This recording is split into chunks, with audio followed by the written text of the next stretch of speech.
जगन्नाथ जी का जन्मोत्सव कब होता है? स्नान पूर्णिमा। उस दिन ठाकुर जी 108 और भी ज्यादा हो जाते हैं कलशों से जल से स्नान करते हैं। इंद्रद्युम्न राजा की तपस्या की पूर्णता पर, उसकी इच्छा पर ठाकुर जी इसी दिन प्रकट हुए। किस दिन? स्नान पूर्णिमा। स्नान पूर्णिमा के दिन बंधुओं, आप लोग आ सको तो जगन्नाथपुरी आइएगा। हम कालीराम साईं जी को भी बुलाएंगे कि वो भी आवें। इस बार जगन्नाथ जी का एक साथ दर्शन करें उनके मंगलमय प्राकट्य दिवस पर। और जो नहीं आ सकते हो उस दिन बंधुओं, घर पर सुंदर ठाकुर जी का जलाभिषेक करो। दूध नहीं, घी नहीं, दही नहीं, पंचामृत नहीं, उस दिन केवल जल से अभिषेक होगा। कैसे करना चाहिए थोड़ी बहुत विधि हम बता देते हैं। मटके में सुंदर जल रखो, हो सके तो दिव्य नदियों का जल हो, यमुना जी का हो तो बहुत अच्छा है। यमुना जी का जल, हमारे लाल जी के लिए यमुना जी का जल आता है। कटा पत्थर एक स्थान है उत्तराखंड में, जहां श्री यमुना जी पहली बार पृथ्वी पर आती हैं हिमालय से। इतना शुद्ध सात्विक कांच जैसा जल है वहां पर। वहीं से जल पहुंचेगा जगन्नाथपुरी, तो वहीं से आता हर वर्ष। रात्रि में उस जल को मटके में रखो, जल में बढ़िया इलायची पीस करके और छान करके बहुत बारीक बारीक उसके दाने जल में पधराओ। खूब शुद्ध बढ़िया वाली केसर जल में पधराओ। एक कपूर जैसी एक सामग्री आती है, उसको खाया जाता है, उसको कहते हैं ब्रास। वो मिल जाए तो परचूने की दुकान पे मिलता है। थोड़ा सा ब्रास ले आओ, बहुत थोड़ा सा पीस करके वो भी उस जल में डाल दो। उसके बाद चंदन घिस करके, खूब सारा चंदन घिस करके भी उसमें डाल दो। फिर गुलाब की पत्तियां, मोगरे के पुष्प, ये मोगरा तो नहीं है, मोगरा यहीं कहीं, हाँ भागवत जी पर धारण है, मोगरा का पुष्प श्वेत, वो डाल दो। कुछ भी आर्टिफिशियल सामान नहीं, इत्र वगैरह कुछ नहीं डालना है उसमें। तो क्या क्या डालना है? इलायची डालो, केसर डालो और ब्रास डालो, चंदन घिस करके डालो, मोगरे का पुष्प और गुलाब का पुष्प। ये भर करके खूब 2-4 मटकों में भर करके मटके को ऊपर सुंदर मलमल के वस्त्र, श्वेत वस्त्र से ढक दो। उसके बाद उन मटकों का श्रृंगार करो। क्यों? श्री यमुना जी के भाव से। ये यमुना जी, और जहां आपके ठाकुर जी विराजते हैं वहीं उन मटकों को ठाकुर जी के पास विराजमान करो। रात्रि में ठाकुर जी और श्री जी यानी कि यमुना जी का रास बिहार होगा। रास बिहार होता है, या तो कूलर, बढ़िया ठंडा कूलर हो, या तो एसी हो, चालू रखिएगा पास में। ये जो स्नान पूर्णिमा आती है 9 तपा के दिनों में आती है। सबसे भयंकर गर्मी होती है 9 दिन की, उन्हीं के बीच में स्नान पूर्णिमा होती है। रात्रि भर वो जल इतना ठंडा हो जाएगा, इतना ठंडा हो जाएगा, सुबह सुबह महाराज वो पूरा जो कक्ष है वो महक से गमक उठेगा। उसकी महक नहीं जाएगी कम से कम 10 दिनों तक, केसर की, इलायची की। इतना अच्छा लगे, ऐसा लगेगा ठाकुर जी बैठे हैं प्रत्यक्ष। फिर उसके बाद सुंदर पात्र लो, पात्र लेकर के ठाकुर जी को केवल एक कौपीन, एक लंगोटी पहनाओ और कुछ नहीं, और बढ़िया धीमे धीमे उस जल से स्नान कराते रहो। पद गाओ, स्तुतियां गाओ और खूब देर तक ठाकुर जी को नहवाते रहो। सामने एक फुब्बारा चला दो, छोटा सा फुब्बारा आर्टिफिशियल मंगा लो, उसमें भी थोड़ी इत्र आदि डाल करके वो फुब्बारा चलता रहे।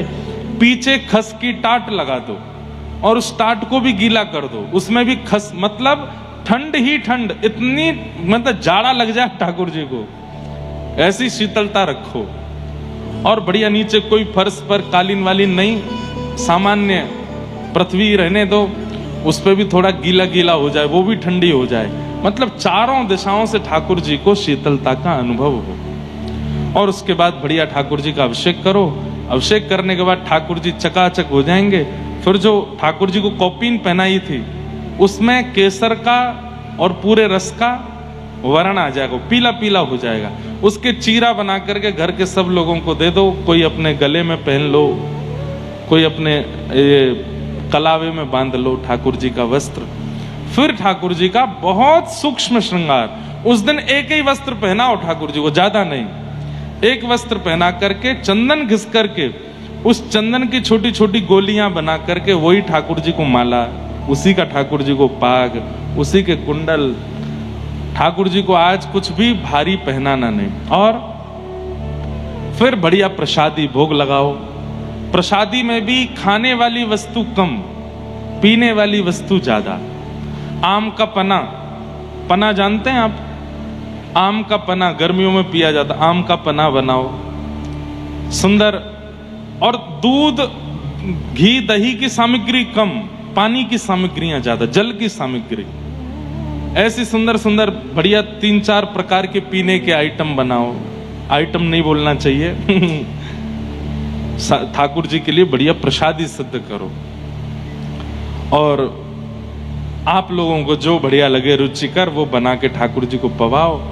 फिर ठाकुर जी का प्रसादी जल सब में वितरण करके उसको पान करो। वो जल ऐसा होना चाहिए जो पान किया जा सके, ठाकुर जी को अर्पित किया जा सके। ऐसे करके स्नान पूर्णिमा अपने घर पर मनाइए। और उस दिन जरूर गाइएगा क्या? जगन्नाथ चक्कानैन नीलाचल वारे, तू न संभाले तो कौन संभाले हो,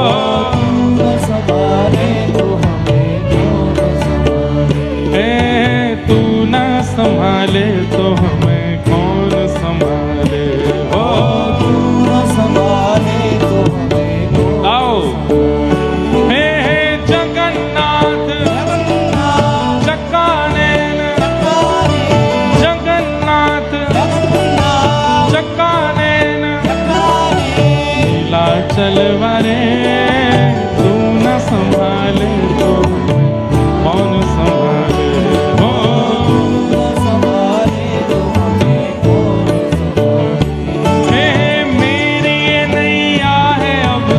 तेरे हवाले, हाँ मेरी ये नैया है अब तो तेरे हवाले,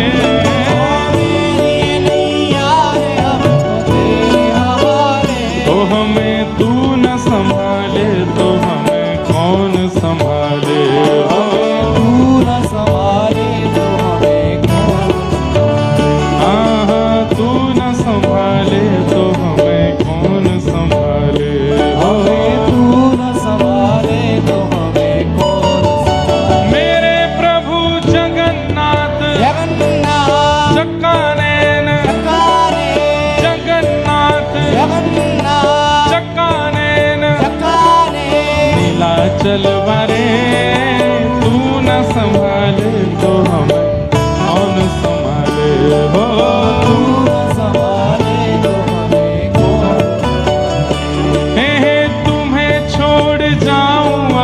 किसके दुआरे, तुम्हें छोड़ जाऊं अब मैं किसके दुआरे, तुम्हें छोड़ जाऊं अब मैं किसके दुआरे, तुम्हें छोड़ जाऊं अब मैं किसके दुआरे, तो हमें तू न संभाले तो हमें कौन संभाले, तू न संभाले तो हमें कौन।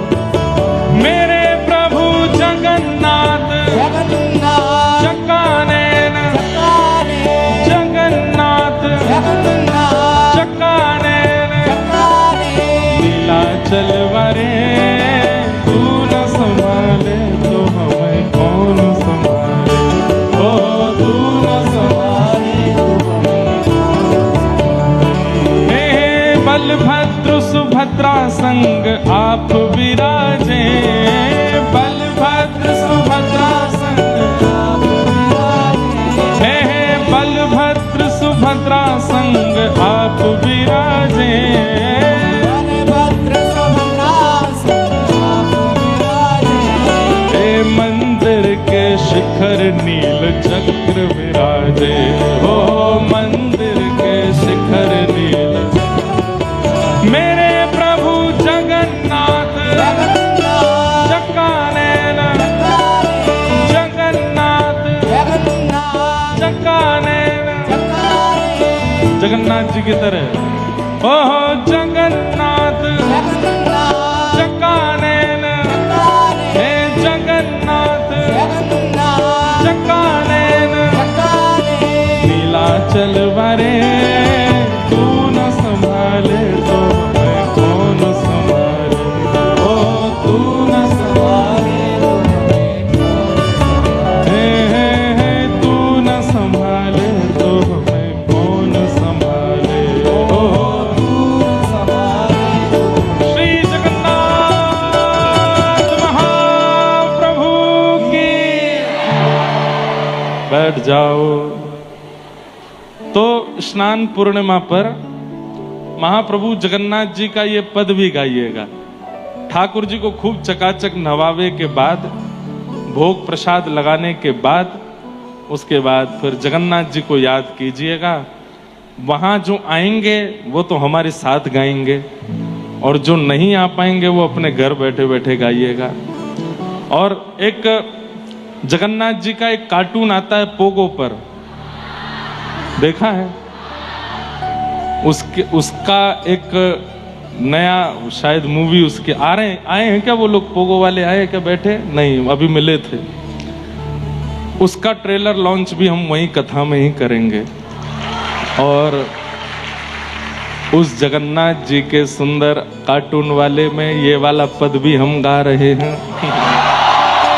और वहां एक भक्त है, वो जगन्नाथ जी को जगह जगह कह के बुलाता है, ए मेरे जगह जगन्नाथ जी को। तो बहुत सुंदर उसकी वो भी लीला आएगी। तो जगन्नाथपुरी में इस बार हम 10 दिन वहीं हैं, 20 जून से लेकर के और 30 जून तक। तो 20 जून से 26 जून पहले कटक में कथा है, फिर 27, 28, 29, 30 जून जगन्नाथपुरी में। वहां चकाचक सुबह तो कथा सुना करेंगे। गर्मी का समय है, एसी पंडाल बन रहा है, बढ़िया, खूब प्रेम से आइएगा। और फिर पूरे दिन आनंद करेंगे, ऊधम करेंगे। कभी खीर चोरा गोपीनाथ जाएंगे, साक्षी गोपाल जाएंगे, ऐसा आनंद वहां होगा। समुद्र स्नान करेंगे। तो स्नान पूर्णिमा पर खूब ठाकुर जी को आनंदित कराइएगा।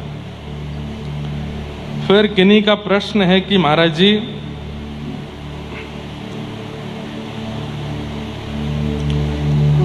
सच्ची शरणागति और केवल मजबूरी में भगवान को याद करने में क्या अंतर है? कितना बड़ा अंतर है। एक तो वही बात हो गई कि आप मुझसे वास्तव में प्रेम करते हो, मुझसे वास्तव में मित्रता मानते हो। लेकिन एक वो तरीका है कि भाई पिताजी ने कहा है कि इनकी कथा नहीं सुनोगे तो रोटी नहीं मिलेगी। कितना बड़ा अंतर है। स्वार्थ और वास्तविकता का है ये। तो कैसे पहचाने कि भीतर वास्तविक समर्पण बढ़ रहा है या नहीं? वास्तविक समर्पण में कुछ चाहिए नहीं। जहां चाह हो, उम्मीद हो, इच्छा हो, रिक्वायरमेंट्स हो, वो वास्तविक नहीं है। जहां पर ठाकुर जी से इतनी भी चाह है कि नाथ मेरे इस कष्ट को समाप्त कर दीजिए, वो भी पूर्ण समर्पण नहीं है। जैसे राखो तैसे रहूं, जैसे राखो तैसे रहूं, ये है पूर्ण समर्पण। हमें आपसे कुछ शिकायत नहीं है नाथ, राजी रहो, आप बस राजी रहो। मैं अपने मुख से कुछ नहीं बोलूंगा, आप बस राजी रहो, प्रसन्न रहो। एक कृष्णदास नाम के बहुत भक्त हुए हमारे व्रज में। एक सिद्ध श्री कृष्णदास थे, सिद्ध कृष्णदास। सिद्ध कृष्णदास बाबा ये बहुत कम अवस्था में, 14-15 वर्ष की अवस्था में वृंदावन आ गए। और वृंदावन आकर के इन्होंने संत महात्मा साधुओं से बस थोड़ी नाम दीक्षा ले ली और यमुना जी के तट पर बैठ करके भजन करने लगे। लेकिन इनका मन नहीं लगा। क्यों? दर्शन करने की बड़ी इच्छा होती थी। और उस समय वृंदावन में गोविंद देव जी प्रकट हुए थे, पर मुगलों के आक्रमण के कारण गोविंद देव जी जयपुर चले गए थे। बहुत ध्यान से सुनना। तो श्री सिद्ध कृष्णदास बाबा 15-16 वर्ष की अवस्था में इन्होंने कहा गोविंद देव जी नहीं है यहाँ पर, मैं क्या करूं? तो ये भी जयपुर चले गए और जयपुर जाकर के वहीं गोविंद देव जी के मंदिर में जाके पुजारी जी से कहा मुझे कुछ सेवा दे दो, मैं बस दर्शन करूंगा, भजन करूंगा, सेवा करूंगा। ऐसे ही पूरा जीवन व्यतीत करना है। 15 साल का बालक। तो पुजारी जी ने इनको एक सेवा दे दी और मंदिर में ये सेवा करते, दर्शन करते, प्रसाद पाते और भजन करते। बस यही इनका काम। बहुत ध्यान से सुनिएगा बंधु। 15 वर्ष 16 वर्ष की अवस्था में गोविंद देव जी मंदिर गए, केवल प्रसाद, दर्शन और भजन यही करते, कहीं बाहर भी नहीं जाते मंदिर से। 10 वर्ष हो गए। जब इनकी अवस्था हुई 26 वर्ष की, तो 26 वर्ष की अवस्था में धीरे धीरे इनको क्रोध आने लगा। और शास्त्राज्ञा करते हैं कि क्रोध प्रकट रूप है किसका? काम का। यदि किसी व्यक्ति को भयंकर क्रोध आ रहा है तो इसका मतलब है कि उसके अंदर काम भी है। काम कई बार प्रकट नहीं होता, और हमारे भारत की तो परंपरा भी ऐसी है कि काम छुपाते हैं लोग, लेकिन काम अपना दूसरा रूप दिखा देता है। क्रोध, छोटी छोटी बात पर गुस्सा आ जाता है, दांत कसकसाने लगते हैं, चिल्लाने लगते हैं, गालियां देने लगते हैं, मारपीट तक उतर आते हैं, छोटी छोटी बात पर तबाही मचा देते हैं। इसका मतलब है वो व्यक्ति के अंदर काम भी बहुत है। तो जब इनके अंदर क्रोध प्रकट होने लगा, अब मंदिर में दर्शनार्थी आते, उनसे लड़ लेते, कभी चिल्ला देते, कभी गुस्सा करते। फिर ये अपने आप सोचते मुझे इतना क्रोध क्यों आ रहा है। एक रात्रि तो ऐसा हुआ कि इनको काम का अनुभव भी हो गया। दूसरे दिन सुबह उठकर के इतनी चिंता में पड़ गए कि मैं पिछले 10 वर्ष से गोविंद देव जी की शीत प्रसादी पाता हूं, एकादशी व्रत करता हूं, केवल दर्शन करता हूं, मंदिर में सेवा करता हूं, फिर मुझ में काम और क्रोध क्यों प्रकट हो रहे हैं? बहुत ध्यान से सुनने वाली बात है। मैंने एक दिन भी किसी व्यक्ति के हाथ का कुछ नहीं पाया, बाहर कभी मैं गया नहीं, किसी को नजर उठा के देखता नहीं, गोविंद देव जी का प्रसाद पाता हूं, भजन करता हूं, दर्शन करता हूं, फिर मुझ में काम क्यों आ रहा है, क्रोध क्यों आ रहा है? तब इन्होंने कई महापुरुषों से पूछा, लेकिन कोई भी उत्तर नहीं दे पाया। तब इनको एक विद्वान ने कहा कि आप कामवन जाओ और वहां जय कृष्ण दास बाबा विराजते हैं, उनसे जाके इसका समाधान पूछो। तो व्रजमंडल के राजस्थान क्षेत्र में कामवन वे आए और वहां आकर के बाबा को अपनी स्थिति बताई कि बाबा 10 साल से गोविंद देव जी की प्रसादी पा रहा हूं, गोविंद देव जी के चरणों में रहता हूं, मंदिर का मार्जन करता हूं, एक बार भी बाहर नहीं जाता कुछ, फिर मेरे अंदर काम क्रोध क्यों आया, मुझे बताइए। तो बाबा हंसकर के कितना सुंदर उत्तर देते हैं। बोले गोविंद देव जी के चरणों में केवल 10 वर्ष निकाले हैं, पर काम वासना में तो अनेक जन्म निकाले हैं। इससे पूर्व जन्म में तुम क्या थे तुम्हें नहीं पता, लेकिन जो भी थे उसमें काम वासना होती ही है। आहार निद्रा भय मैथुनम च, ये आहार भोजन, निद्रा नींद, भय डर और मैथुन यानी कि वही सब विषय भोग, ये सबके जीवन में होता है। चाहे वो चींटी हो, चाहे वो पक्षी हो, चाहे वो जानवर हो, चाहे वो मछली हो, चाहे वो 84 लाख योनियों की सब योनियों में वही सब 4 चीज मानवों में भी हैं। लेकिन मानवों में एक चीज एक्स्ट्रा है जो उनके पास नहीं है। क्या? भगवत भजन करने की सामर्थ्य, भगवत प्राप्त करने की सामर्थ्य। आहार हम भी पाते हैं, वे भी पाते हैं, निद्रा हमें भी आती है, उनको भी आती है, भय हमको भी लगता है, उनको भी लगता है, परिवार का वर्धन हम भी करते हैं, वो भी करते हैं, लेकिन वो भगवत प्राप्ति नहीं कर सकते, हम कर सकते हैं। केवल एक चीज हमको जानवरों से अलग बनाती है, क्या? कि हम सत्संग कर सकते हैं। तो जय कृष्ण दास बाबा ने सिद्ध कृष्ण दास बाबा को समझाया कि 10 वर्ष गोविंद देव जी की शरण में हुए हैं, पर अनेकों पूर्व जन्म तो काम क्रोध में निकले हैं ना। वो काम कैसे चला जाएगा इतने आसानी से? तब उदाहरण के रूप में उन्होंने एक बात कही कि कोई हरे भरे वृक्ष के पेड़ को काट करके और उसको पानी में डाल दिया जाए और फिर उसके बाद चूल्हे में लगा दिया जाए, आग लगेगी? नहीं लग सकती। एक तो हरा भरा वृक्ष, ऊपर से पानी में धर दिया गया तो गीला हो गया, अब उसमें अग्नि कैसे आ सकती है? लेकिन उसी वृक्ष को सुखा दिया जाए, पानी का स्पर्श ना होना दिया जाए और उसके बाद चूल्हे में लगाया जाए तो अग्नि पकड़ लेती है। ठीक वैसे ही हम जैसे ही भक्ति में प्रवेश होते हैं उस समय गीले वृक्ष के समान हैं। कितनी भी भक्ति की लौ जलाई जाए, जलने वाले नहीं है हम। तब क्या किया जाए? बोले एकादशी व्रत निष्ठा से करते हुए खूब सत्संग करो, खूब कथाएं सुनो। कथाएं सुन करके गिरिराज जी की परिक्रमा, वृंदावन की परिक्रमा, तीर्थ यात्राएं ऐसे करते करते अपने उस आत्मा को सुखाओ। उसके अंदर जितने भी वो तरल पदार्थ हैं उनको सुखाइए। सत्संग करते करते करते करते एक दिन आएगा वो सूख जाएगा और उसके बाद भक्ति की लौ जब लगाई जाएगी तो वो प्रज्वलित हो जाएगा। तो बाबा गोविंद देव जी के चरणों में तुम चले तो गए, पर अभी तुमने अंतस्थ की वासनाओं को सुखाया नहीं है। बोले कैसे सुखाऊं? बोले खूब सत्संग करो, खूब कथाएं सुना करो, महापुरुषों की वाणी सुना करो और केवल सुनना नहीं, सुनते ही पालन किया करो। ये बालक जो उठ उठ के जा रहे हैं, इनसे हमारी प्रार्थना अब पीछे ही बैठना आओ तो, क्योंकि सबको कथा सुनने में विक्षेप होता है और अब कोई उठना नहीं। जो उठेगा उसको बगल वाले की कसम है।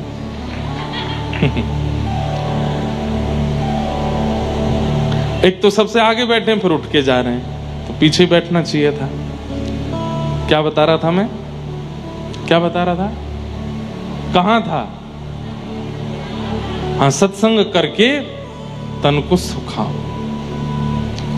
तब उन बाबा ने खूब सत्संग किया और सत्संग करते करते करते करते करते ब्रजमंडल में ही एक गांव में रहने लगे। और उन्होंने अपना नियम कैसे बना लिया? भिक्षा में आटा मांग करके लाते और नीम के पत्ते तोड़ते, आटा में यमुना जल मिलाते और नीम के पत्ते सिलवट्टा पर घिस करके उसकी चटनी बनाते और आटे की लोई बना करके उसको अग्नि में आंच में थोड़ा भून करके और फिर उसमें नीम की चटनी डाल के खाते। खा सकते हो? और ऐसा उन्होंने 35 वर्ष तक किया। 35 वर्ष तक ऐसे पा करके रहते और एकादशी के दिन कुछ भी नहीं पाते। इतना कठोर व्रत किया, इतने कठोर नियम में रहे और केवल कथा सुनते। तब 35 वर्ष बाद जाकर के उनके अंतस्थ की जितनी भी विषय वासनाएं आदि थी वो सब नष्ट हुई। और किशोरी जी के मन में आया और ललिता जी से बोली, ललिता व्रजमंडल में रहतो भयो भी कोई सूख हो आटो पावे, नीम की पत्ती खावे, मुंह को बड़ो कष्ट होवे। तू या बाबा को जाए करके खूब सामग्री पवाए क्या, तभी मैं राजी होंगी।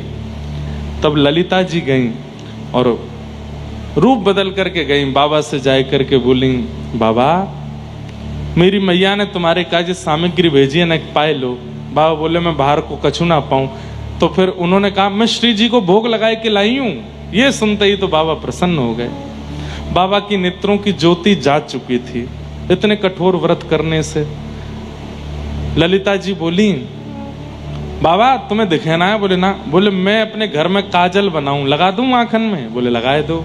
जैसी आंखन में लगाई, बोले खोलो। खोल करके देखा तो आपको स्पष्ट दिखने लगा, लेकिन ललिता जी अंतर ध्यान हो गई। तब आप बहुत रोए, समझ गए कि किशोरी जी कृपा कर रही हैं, पर आ क्यों नहीं रही हैं सामने।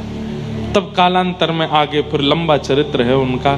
फिर यही गोवर्धन में मानसी गंगा में रहे और फिर वहां जाकर के समय आने पर इनको किशोरी जी का अनुभव हुआ। सोचो, इन कथाओं को सुनकर के मुझे कभी कभी लगता है कि हमें मिलेंगी श्री जी, हमें मिलेंगे ठाकुर जी, हम पर कृपा करेंगे कभी ठाकुर जी। हमारे अंदर तो सब है। भजन करके नष्ट करना भी हो तो भजन भी कौन सा हम अच्छे से करते हैं, नाम जप भी कौन सा अच्छे से करते हैं। मैंने खुद पे अनुभव किया। अभी हम दत्त धाम में थे, महाराज जी ने नियम दिया 5000 मंत्र रोज करने हैं, करता था। तो करते करते कभी कभी झपकी आ जाती, तो फिर अपने आप को उठाते, आंखों पे पानी डालता, फिर करता। झपकी क्यों आ रही है? क्योंकि अभी मिलन की उतनी उत्कंठा नहीं है, इसलिए झपकी आ रही है। मन में खुद पे विचार होता था। फिर करते करते करते करते कभी कभी माला हाथ से छूट जाती थी। तो नियम तो ऐसा है कि हाथ से माला छूट जाए तो फिर दोबारा से शुरू करो, पर हम इतने चतुर, मैं अपनी ही बात बता रहा हूं, किसी और की नहीं। हम नीचे से यूं करते, वहीं से जहां यहीं से पकड़ लूं, पकड़ के कर लूं, अब दोबारा से शुरू से करना पड़ेगा। हमको इतना भार क्यों लग रहा है? क्योंकि अभी मिलन की उत्कंठा नहीं बढ़ी। ये खुद चिंतन में आया, और उस दिन हमने गोदावरी जी से प्रार्थना करके कहा कि ऐसे ऐसे अगर मन में भाव हैं तो मैं जप ही नहीं करूंगा।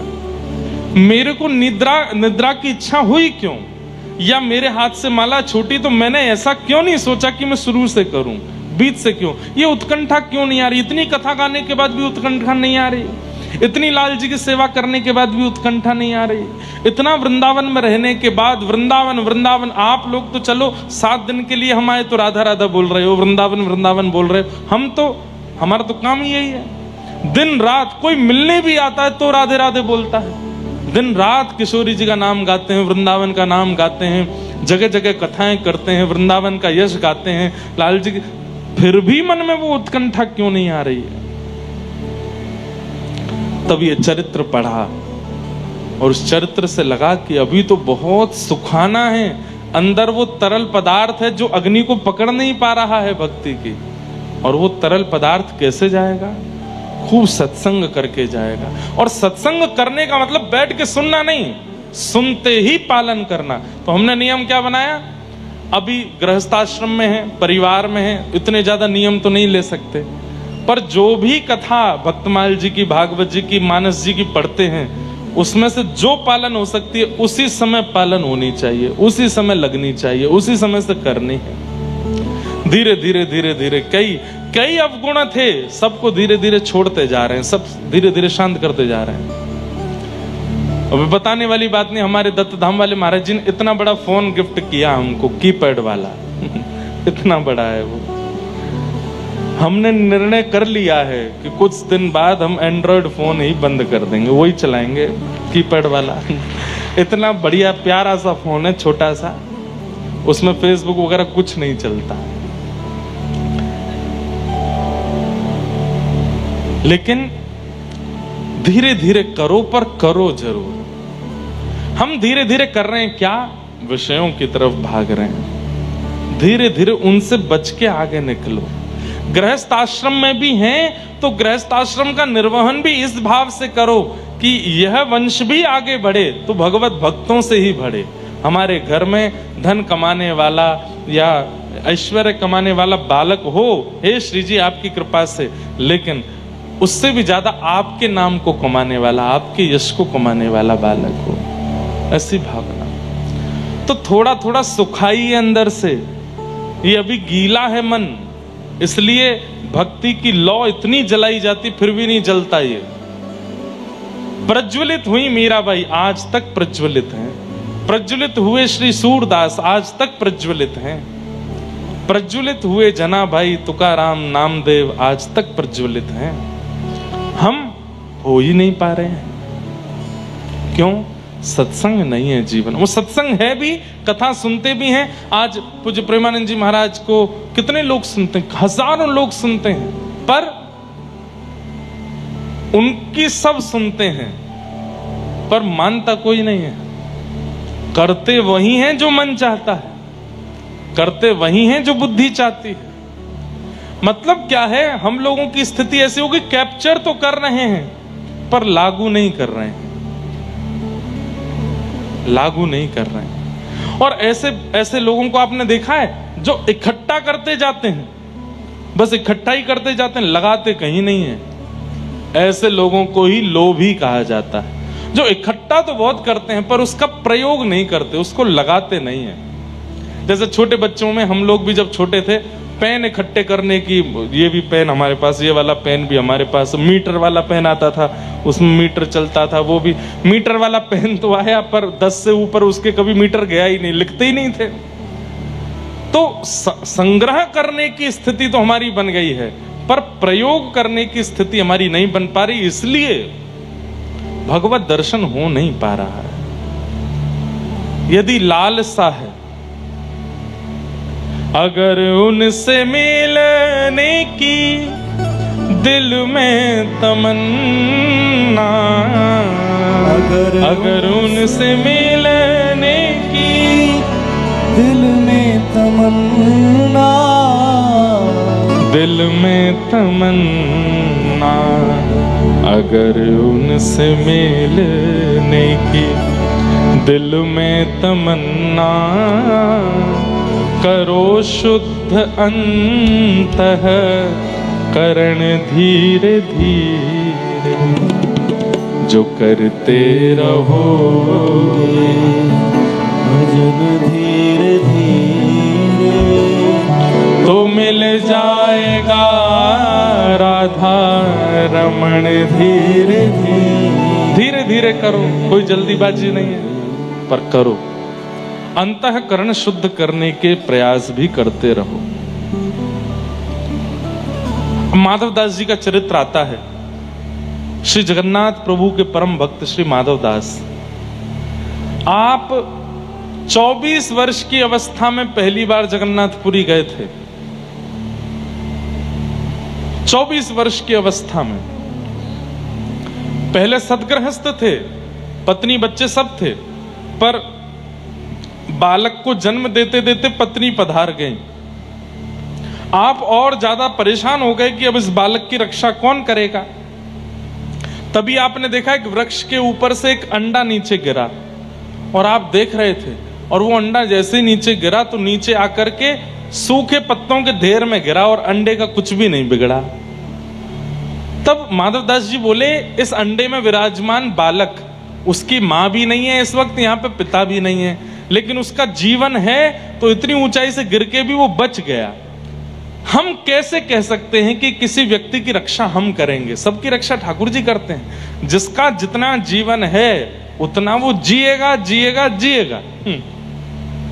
अभी हम लोग दत्त धाम में जब गोदावरी में स्नान करते थे तो कहीं कहीं गोदावरी जी का जल बहुत गहरा, हम लोगों ने तैरना ही दत्त धाम में सीखा। अब तो इतना सीख गए हैं कि इतना तो आ गया है कि डूबेंगे नहीं। लेकिन जब वहां पे गुरुजी कभी कभी सिखाते थे तैरना, तो एक दो बालक हमारे ऐसे हैं, वो मास कथा में भी गए, हफ्ता कथा में भी गए, 15 दिन, फिर भी तैरना नहीं सीख पाए। तो उनको गुरुजी अंतिम दिन एक बात कह रहे थे, बोले भाई तू तैरने का प्रयास तो कर, हम लोग चारों तरफ हैं, गहराई है, नहीं डूबेगा, हम हैं ना बचाने को, तब भी नहीं डूब। तो फिर गुरुजी बोले भाई ये सोच के तैर ले कि जब आनी होगी तो आएगी, अगर मेरे प्राण अभी भी हैं तो मैं चाहे कितने गहरे में चले जाऊं फिर भी बच ही जाऊंगा। और ये बात सत्य है, जब मेरा अंत होना है तब ही होगा, चाहे उससे पहले कुछ भी घटना घट जाए, कुछ नहीं हो सकता। तो माधवदास जी इस बात की चिंता में थे कि मेरी पत्नी मर गई, बालक की रक्षा अब कौन करेगा। तभी वो अंडा गिरा, गिर करके भी फूटा नहीं, पत्ते के ढेर में गिरा। तो माधवदास जी बोले कि इसकी मां भी नहीं, पिता भी नहीं, फिर भी ये अंडा बच गया। मैं कौन होता हूं चिंता करने वाला अपने बालक की कि मैं इसको बचाऊंगा, मेरे रहने से ये बचेगा, इसकी कोई जिम्मेवारी तो नहीं, जगन्नाथ जी सब देख लेंगे। और बच्चे को परिवार के हवाले करके चले गए। 24 वर्ष की अवस्था में जब जगन्नाथपुरी गए तो केवल नील चक्र का दर्शन किया, जगन्नाथ प्रभु का नहीं। ऊपर विराजमान नील चक्र को देख करके इतना रोए, इतना रोए। क्यों रोए? कि मैंने 24 वर्ष लगा दिए ठाकुर जी के पास आने में। अगर मैं 24 वर्ष नहीं, कम से कम नहीं तो 18 वर्ष पहले, 19 वर्ष पहले भी यहां आ गया होता तो आज ठाकुर जी मिल गए होते। मैं 24 वर्ष गंवाने के बाद यहां पर आया हूं। सोचिए, इतने विरह व्याकुल हुए माधवदास जी कि 4 दिन तक भोजन नहीं पाया। कि मैंने 24 वर्ष पहले मेरे अंदर ये बात क्यों नहीं आई कि मैं आ जाऊं यहां पर। 24 वर्ष लग गए मुझको यहां आने में। और ठाकुर जी उनके इस भाव से इतने प्रसन्न हो गए कि श्री जगन्नाथ जी छोटे बालक का रूप धारण करके गए और प्रसादी लेकर के गए मंदिर से, और जा करके माधवदास जी को दिया। कहा कौन हो?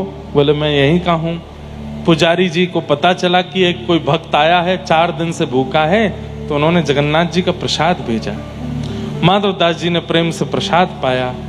थाल वापस करने के लिए जब मंदिर गए तो पुजारी जी बोले थाल तुम्हारे पास कैसे आया? बोले आपने ही तो भेजा था। बोले अच्छा बताऊं? अभी चोरी करवाता है मंदिर से और कहता मैंने भेजा था। बोले अरे नहीं, आपने एक बालक के हाथ भेजा था। बोले कोई बालक के हाथ नहीं भेजा मैंने। कौन हो तुम? नाम क्या तुम्हारा? बोले आप मुझे नहीं जानते, मैं एक यात्री हूं, माधवदास मेरा। बोले मैं नहीं जानता तुमको, कैसे आया थाल तुम्हारे पास? माधवदास जी के नेत्र बंद हो गए। बोले ओहो, जगन्नाथ जी आए थे प्रसाद लेकर के, भूखा देख नहीं पाए मुझे, पवा के गए। और तब से श्री माधवदास जी जगन्नाथपुरी से गए ही नहीं। वहीं रहकर के खूब भजन किया, खूब साधन किया, और ऐसी स्थिति हो गई कि जगन्नाथ प्रभु का दर्शन करने माधवदास जाते। आज जब हम जगन्नाथ जी को देखते हैं तो उछल पड़ते हैं, लेकिन जब माधवदास जी मंदिर जाते थे जगन्नाथ जी उछलने लग जाते थे माधवदास को देख करके। इतना प्रेम ठाकुर जी माधवदास से करते थे। तो स्थिति बने तो सही दर्शन की, और वो कैसे बनेगी? जब तक हमारी कामना में ठाकुर जी नहीं आएंगे, जब तक तड़पेंगे नहीं उनको प्राप्त करने के लिए, तब तक ऐसी स्थिति नहीं बनने वाली है। और वो तड़प कैसे आवेगी? कथाएं सुनो, जो आज्ञा की जाती है उसका पालन करो, जो बातें शास्त्रों में कथाओं में व्यास जी के मुख से निकल आती है, भक्त चरित्र में सुनते हो, उसको तुरंत पालन करना प्रारंभ करो। एक दिन इतना विरह चित्त में होगा। आहा, भक्तिमती मीराबाई का एक बहुत सुंदर पद है।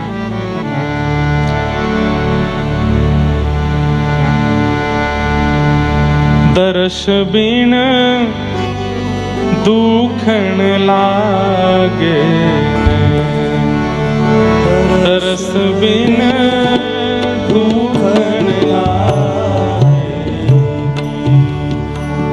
दर्श बिन दुखन लागे, दर्श बिन दुखन लागे।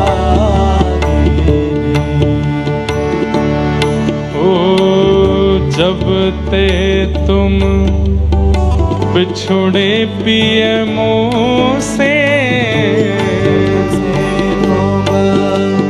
बिछुड़े पिए मुँह से, एक पल आयो नाचे, एक पल आयो नाचे, एक पल आयो नाचे,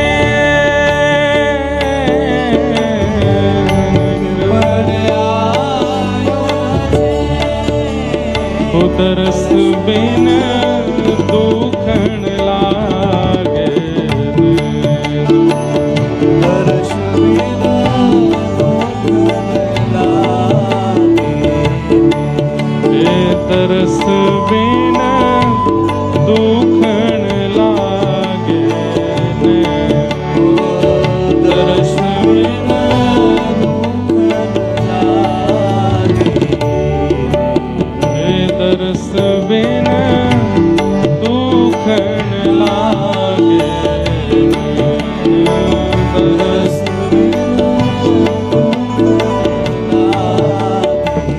और क्या कह रही हैं भाई साहब?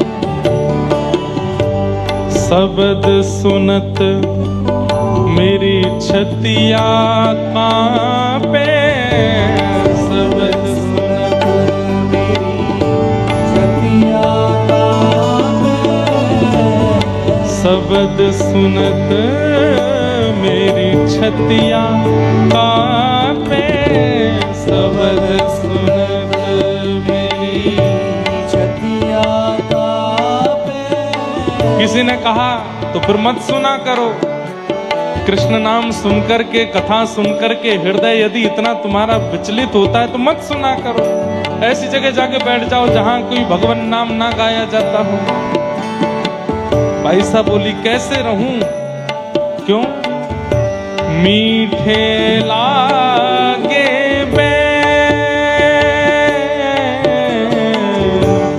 मीठे लागे हो एक टक टकी पंथ निहारूं, एक टक टकी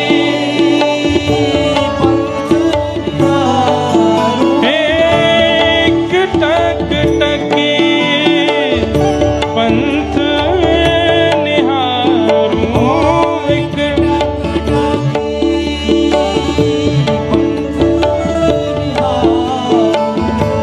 भई क्षमा सी रैन तरस बिन दुखण लागे, नैन तरस बिन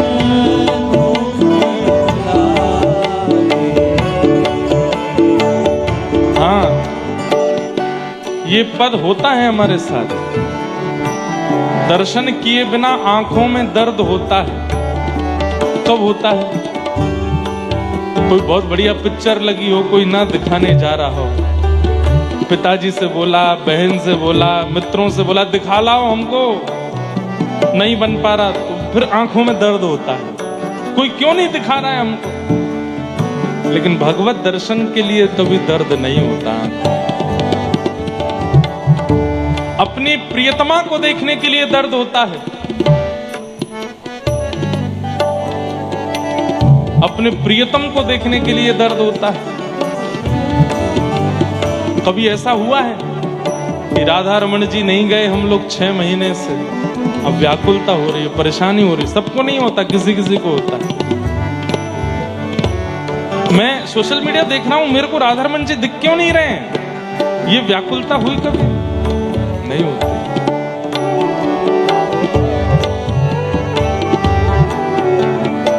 हमारे परिकर के एक भैया अभी आ रहे थे बंबई से मेरे साथ गाड़ी में, तो अपनी होने वाली प्रियतमा से बात करते आ रहे थे। उनको लगा महाराज जी सो गए हैं, पर मैं जाग रहा था और ये गलती मेरी कि मैं जाग रहा था।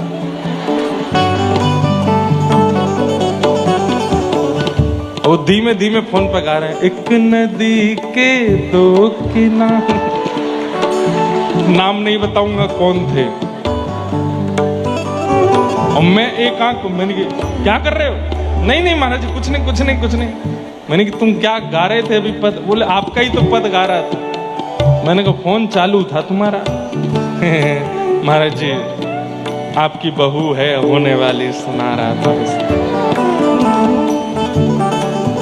कितनी व्याकुलता रहती है हमको उस संसारी जीव से, उस संसारी जीव की भी कामना रहती है जो जीव कुछ दिन बाद हमको पूछने वाला भी नहीं है।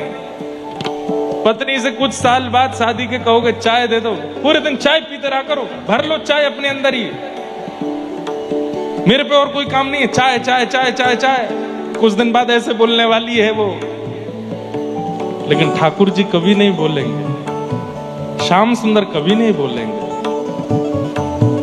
श्याम सुंदर तो सदा, श्याम सुंदर सदा हमको प्यारे रहे, हम उन्हीं के रहे, वो हमारे रहे। श्याम सुंदर सदा हमको प्यारे रहे, हम उन्हीं के रहे, वो हमारे। तो वो व्याकुलता जो मीराबाई के पद में आप सुन रहे हैं ना, कई लोगों को लगता है ये कैसे हो सकता है, ठाकुर जी के प्रति इतनी व्याकुलता तो आनी होती है। संसार के लोगों में जब हो सकती है, संसार की वस्तु में जब हो सकती है, तो ठाकुर जी में क्यों नहीं? ठाकुर जी जरूरत बने नहीं है इसलिए ठाकुर जी में नहीं होती। संसार जरूरत बन गया है इसलिए हो जाती है। मीराबाई कह रही विरह विथा कासों कहूँ सजनी, विरह विथा कासों कहूँ सजनी, भई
के प्रभु कब। मीराबाई जब कहती हैं तो ऐसा लगता है वास्तव में विरह में गा रही हैं।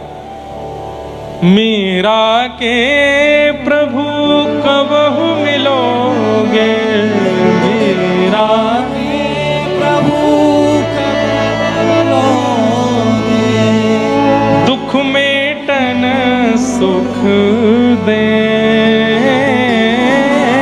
दुख मेटन सुख दे, दर्श बिन दुखन लागे, दर्श बिन दुखन लागे।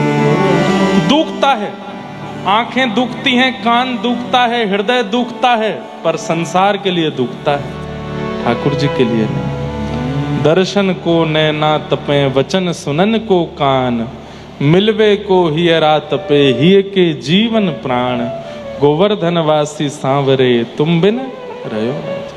एक बात बोले बंधुओं, विरह प्राप्ति का एक तरीका तो है, क्या?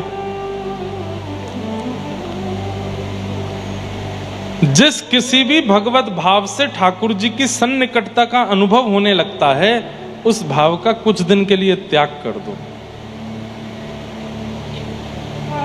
कथा मत छोड़ना, नहीं तो प्राण निकल जाएंगे फिर तो।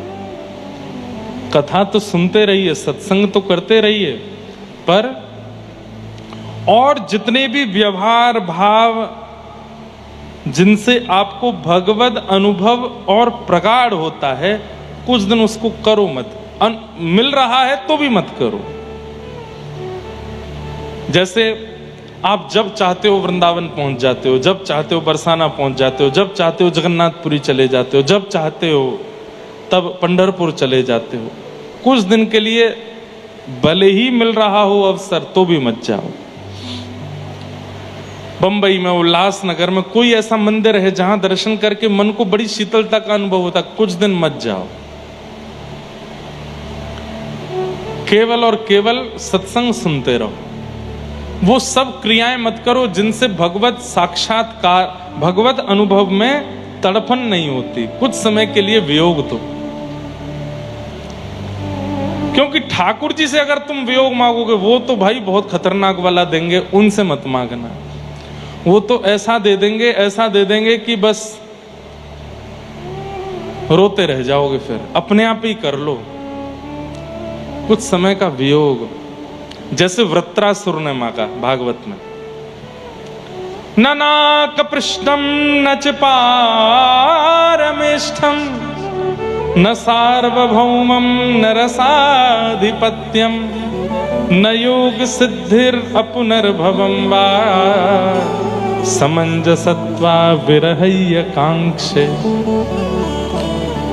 वृत्रासुर कहता है, नाथ मैं रोऊं तो मुझे रोने देना, आना नहीं मेरे पास, मुझे रोने देना, थोड़ा विरह व्याकुल होने देना। और ठाकुर जी के ऐसे भक्तों के चरित्र सुनो जिनसे विरह व्याप्त होता हो। जैसे भक्तिमती मीराबाई का चरित्र सुनो, श्री नरसिंह मेहता जी का चरित्र सुनो, और श्री चैतन्य चरित्र सुनो। अभी 2 दिन चैतन्य चरित्र चला था दत्त धाम में। कितना विरह होता है, कितनी व्याकुलता होती है। ऐसे करके अपने चित्त में स्वयं विरह का निर्माण कर लो तो बच जाओगे। ठाकुर जी ने कहीं विरह दिया, तोड़ देंगे आपको। उनसे विरह की याचना मत करो, खुद कर लो।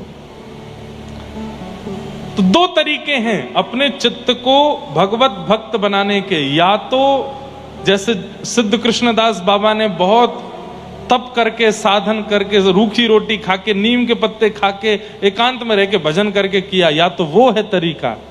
या फिर दूसरा तरीका अटपटा है, रुदन। जितना विरह उतना चित्त शांत होगा, उतना चित्त एकाग्र होगा, उतना चित्त ठाकुर जी के अनुकूल बनेगा। पर विरह आज है नहीं भक्तों में, बहुत सरल हो गया, बहुत सहज हो गया। प्रयास कीजिए कि वह विरह, हमको तो विरह बहुत दे रखा है ठाकुर जी ने, महीना महीना 2-2 महीना वृंदावन जाने को नहीं मिलता। जन्म वृंदावन का, परिवार वृंदावन का, सब परिवार वृंदावन में रहता है, पर हमारी कथा सुन के हजारों वृंदावन जा रहे हैं, हमको ही नहीं मिल रहा वृंदावन। इतना ठाकुर जी अपने आप विरह वियोग दे देते हैं। शायद इसीलिए कथाओं में इतने भाव प्रकट हो जाते हैं, क्योंकि वियोगी चित्त है। तो विरह दो। सूत जी महाराज कहते हैं, सवै पुंसाम परो धर्मो यतो भक्तिर अदोक्षजे अहैतुक्य प्रतिहताय आत्मा संप्रषेदति। सभी प्राणी मात्र का परम धर्म क्या है? यतो भक्तिर अदोक्षजे, अदोक्षज भगवान की अहैतुकी भक्ति करना। अहैतुकी भक्ति किसे कहते हैं? कैसी भी परिस्थिति आ जाने पर उस भक्ति का त्याग ना करना। कैसी भी परिस्थिति आ जाने पर उस भक्ति का त्याग ना करना। जैसे कुम्मन दास जी का एक बहुत प्रसिद्ध चरित्र मैं कहता हूं कथा में, कि उनके एक पुत्र की मृत्यु हो गई, 7 पुत्र थे। तो जैसे कुम्मन दास जी को पता चला कि मेरे एक पुत्र की मृत्यु हुई, तो कुम्मन दास जी बेहोश होकर गिर पड़े। नगरवासी, ग्रामवासी सब लोग बोले, अरे राम राम राम, इतने बड़े भजनानंदी साधक और केवल पुत्र के मरने की खबर सुन के बेहोश हो गए। काय बात का भजन किया इन्होंने, काय बात का साधन किया, अपने पुत्र का मोह नहीं निकाल पाए चित्त से। अरे इनसे बढ़िया तो हम हैं, हमारे घर का कोई सदस्य मर जाए तो हम रोएंगे, बेहोश तो हम नहीं होते। इतना बड़ा भजन साधक कुम्मन दास, और पुत्र की मृत्यु की बात सुन के मूर्छित होकर गिर पड़ा। जब ये बात गोसाई श्री विठलनाथ जी को पता चली, तो गोसाई जी मुस्कुरा के बोले, पुत्र की मरने की बात सुन के मूर्छित नहीं हुआ है वो, तो बोले वो इसलिए मूर्छित हुआ है कि पुत्र मर गया, अब 13 दिन तक सूतक लग गया, अब 13 दिन तक मैं मंदिर नहीं जा पाऊंगा, श्रीनाथ जी को नहीं देख पाऊंगा, इसलिए मूर्छित हुआ है वो। बोले अरे आप तो बात बना रहे हैं। बोले रुको दिखाता हूं। मूर्छित अवस्था में कुम्मन दास जी, कोई पानी डाल रहा है, कोई कुछ कर रहा है, उस समय कान में जाकर के कहते हैं, गोसाई जी तू चिंता मत कर, मंदिर की एक खिड़की खोल देंगे, भीतर भले ही मत आना, वहां से ठाकुर जी का दर्शन कर लेना। इतना सुनते ही उठ बैठे जग करके और बोले, पुत्र की क्रियाएं करो, जो अंत्येष्टि होनी है वो सब क्रियाएं करो।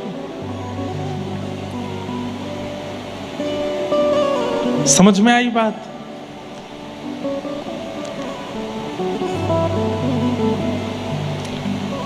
कैसे कैसे प्रेमी हैं ठाकुर जी के। पुत्र मर गया फिर भी भगवत प्रेम कम नहीं हुआ। हमारे महाराष्ट्र में गौरोबा काका जो मटका बनाते थे मिट्टी का, और उनका छोटा सा बालक पैरों के नीचे आ गया। कथा सुनी है आपने? गौरोबा काका, पत्नी ने आकर के कहा कि मैं बालक तुम्हारे हवाले छोड़ के गई थी, वो कीर्तन में ऐसे मग्न हुए, कीर्तन कर रहे थे, मिट्टी दबा रहे थे चरणों से, छोटा बालक घुटमुन घुटमुन पैरों के नीचे आ गया। लेकिन आप कीर्तन में इतने मग्न थे कि नहीं पता चला, बालक की मृत्यु हो गई। लेकिन भगवत भक्ति नहीं छोड़ी, ठाकुर जी का भजन नहीं छोड़ा। कई संसारवादी लोग मेरी इस बात को कह करके, बात को सुन करके बहुत प्रोपेगेंडा बना सकते हैं। कैसी बातें कर रहे हो आप? आपके साथ ऐसा हो जाए तो आप सह लोगे? दुनिया को ज्ञान दे रहे हो व्यास मंच पे बैठ के, खुद के जीवन में अगर कुछ हो जाए सह लोगे? हमसे तो सहने की पूछना ही मत, हम बहुत सह लेते हैं और बहुत सहना जानते भी, इससे ज्यादा भी सह सकते हैं ठाकुर जी की कृपा से। अभिमान में नहीं बोल रहे हैं, लेकिन बात यहां चल रही है कि चाहे जैसी परिस्थिति आ जाए, चित्त में वह प्रेम नहीं घटना चाहिए जो ठाकुर जी के प्रति है, वो नहीं घटना चाहिए। उसे अहेतुकी भक्ति कहते हैं। और ऐसा प्रेम ठाकुर जी से करने वाला, उसके लिए सूत जी कह रहे हैं, वही व्यक्ति का परम धर्म है। यतो भक्तिर अदोक्षजे अहेतुक्य प्रतिहता ये आत्मा संप्रषेदते। अहेतुकी भक्ति करो, चाहे जैसी परिस्थिति आ जाए, ठाकुर जी का त्याग नहीं। सुदामा चरित्र क्यों सुनते हैं हम? भोजन के लाले पड़ गए, घर में रहने के लिए अच्छी व्यवस्था नहीं, बच्चों को खिलाने के लिए साधन नहीं, लेकिन अयम ही परमो लाभो, सुदामा जी कहते हैं, उत्तम श्लोक दर्शनम। उनके लिए वो कष्ट है ही नहीं। संपदो नैव संपदः, विपदो नैव विपदः, संपदो नैव संपदः, विपद विस्मरणं विष्णोः, संपद नारायण स्मृति। वास्तव में विपत्ति कोई विपत्ति नहीं है। पैर में लग गई, सिर में लग गई, कान में लग गई, हृदय में लग गई, पेट में लग गई, कोई भी पीड़ा हो गई या परिवार में कुछ हो गया, ये विपत्ति नहीं है। बहुत धन मिल गया, करोड़ों का फायदा हो गया, इतनी बड़ी प्रॉपर्टी मिल गई, ये मिल गया, ये संपत्ति नहीं। तो ठाकुर जी को भूल जाना, इससे बड़ी कोई विपत्ति नहीं, और ठाकुर जी की हमेशा याद बने रहना, इससे बड़ी कोई संपत्ति नहीं हो सकती। चाहे जैसी परिस्थिति आ जाए, ठाकुर जी को आप भूलते नहीं हो तो आप सबसे बड़े संपत्तिवान हो। आपसे बड़ा कोई संपत्तिवान नहीं है। ठाकुर जी को नहीं भूलते। धर्मस्वनिष्ठितः पुंसां विश्वक्सेन कथासु यः नोत्पादयेदधिरतिं श्रम एव हि केवलम्। बहुत अच्छी बात है। क्या? हमारे द्वारा एकादशी व्रत किया गया, हमारे द्वारा गिरिराज जी की परिक्रमाएं की गई, हमारे द्वारा वृंदावन के दर्शन किए गए, बद्रीनाथ, जगन्नाथ धाम, द्वारिका धाम, श्री पंढरपुर धाम, श्रीनाथ धाम, ये सब किए गए। खूब बड़े बड़े यज्ञ किए गए, अनुष्ठान किए गए, ब्राह्मणों के सत्कर्म किए गए, लेकिन इन सबको ठाकुर जी ने स्वीकार किया। इसका क्या प्रमाण है? आपके द्वारा किए गए सत्कर्म ठाकुर जी ने स्वीकार किए हैं और ठाकुर जी आपके सत्कर्मों से प्रसन्न हैं। इसका क्या प्रमाण है? तब यहां कहते हैं विश्वक्सेन कथासु यः, भगवान की कथा में रुचि होना, ठाकुर जी की कथा में मन लगना। ध्यान से सुनना, ठाकुर जी की कथा में मन लगना, ठाकुर जी की कथा में रुचि होना। जैसे व्यास जी कहें कि अब आज की कथा विश्राम, आगे कथा कल कहेंगे, तो मन में बड़ी घबराहट हो जाना। अब कैसे निकलेंगे 12 घंटे, 24 घंटे बाद कथा सुननी है, 24 घंटे कैसे निकलेंगे? इस प्रकार कथा के प्रति व्याकुलता चित्त में रहना, ये इस बात का प्रमाण है कि आपके द्वारा किए गए समस्त सत्कर्म, व्रत, अनुष्ठान सब ठाकुर जी स्वीकार करते हैं। समझ में आई बात? ठाकुर जी की आपके प्रति स्वीकृति का प्रमाण है सत्संग में रुचि होना, सत्संग में मन लगना। और सत्संग में बैठे बैठे आलस आना, सत्संग में बैठे बैठे मन ना लगना, उठ के जाने की इच्छा होना, निद्रा आना, ठीक है अब कल से घर पे ही सुन लेंगे, यहाँ आओ गर्मी लगती है, ऐसा है वैसा है। नहीं, ठाकुर जी की अप्रसन्नता का प्रमाण है ये सत्संग में रुचि ना होना। यहां हम आते हैं 6:30 बजे, कई बार 7 भी बज गए, आज तो 7 बज गए,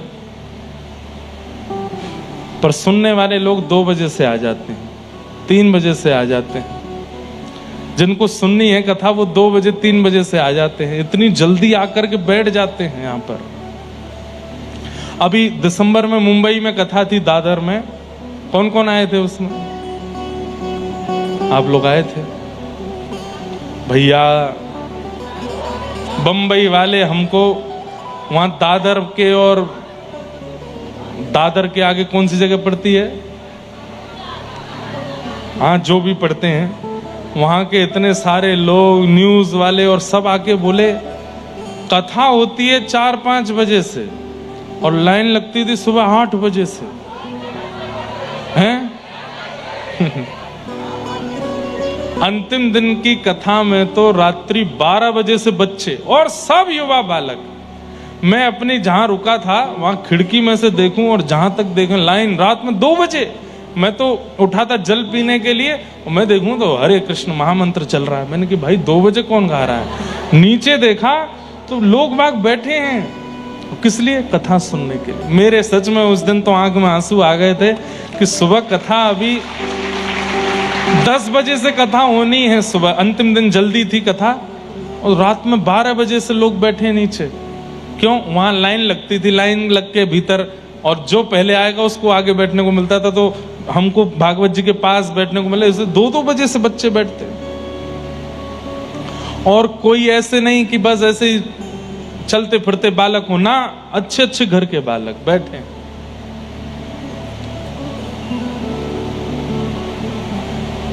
तब ये वाला श्लोक मेरे मन में आता था कि सूत जी महाराज कहते हैं कि ठाकुर जी आपसे प्रसन्न हैं, इस बात का प्रमाण कथा के प्रति आपकी रुचि ये बताती है। उत्सुकता, व्याकुलता, जैसे पता है कथा में जाना है, हम जाएंगे, कथा सुनेंगे, पूरी बैठ के सुनेंगे, जहां जगह मिल जाएगी बैठ के सुन लेंगे। ये रुचि, ये उत्सुकता, ये इस बात का प्रमाण है कि ठाकुर जी आपसे प्रसन्न हैं। इंद्रेश जी ये तो हर साल आते हैं उल्लासनगर, कौन सी बड़ी बात है? ऐसे मन में भाव आ रहे हैं, तो हम अपनी नहीं कह रहे हैं, कथा के प्रति यदि ये भाव आ जाता है, आलस्य का भाव आ जाता है, और कोई भाव आते हैं, तो श्रम एव ही केवलम नोत्पादयेद अधिरतिम, श्रम एव ही केवलम।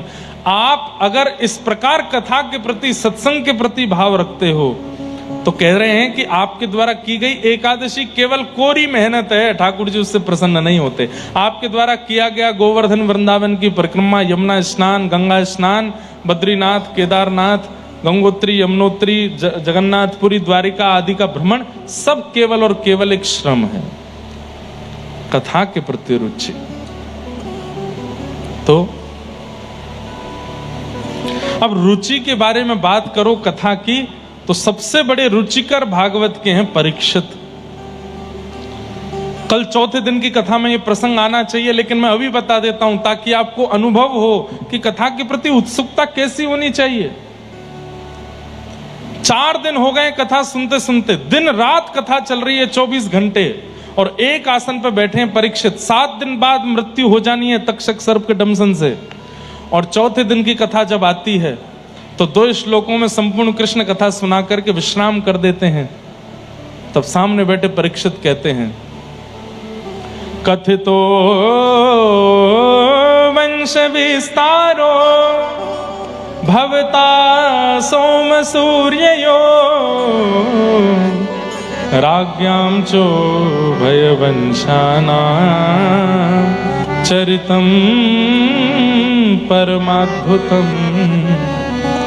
मुझे भूख नहीं है, मुझे प्यास नहीं है, मुझे निद्रा नहीं है, केवल और केवल कृष्ण लीला सुनाई है, कृष्ण कथा सुनाई है। थोड़ी देर आराम कर लो परीक्षित, तुम 4 दिन से बैठे हो। तो परीक्षित कहते हैं, आप जब कथा सुनाते हैं और कथा सुनते सुनते जब मेरे नेत्र बंद हो जाते हैं भाव में, वहीं आराम हो जाता है। आप जब ठाकुर जी की मधुर लीला सुनाते हैं, उसी से मेरा पेट भर जाता है। आप जब रस भरे श्लोक बोलते हैं, उसी से मेरी प्यास बुझ जाती है। मुझे संसार की वस्तु की आवश्यकता नहीं, कृपा करके मुझे कथा सुनाओ।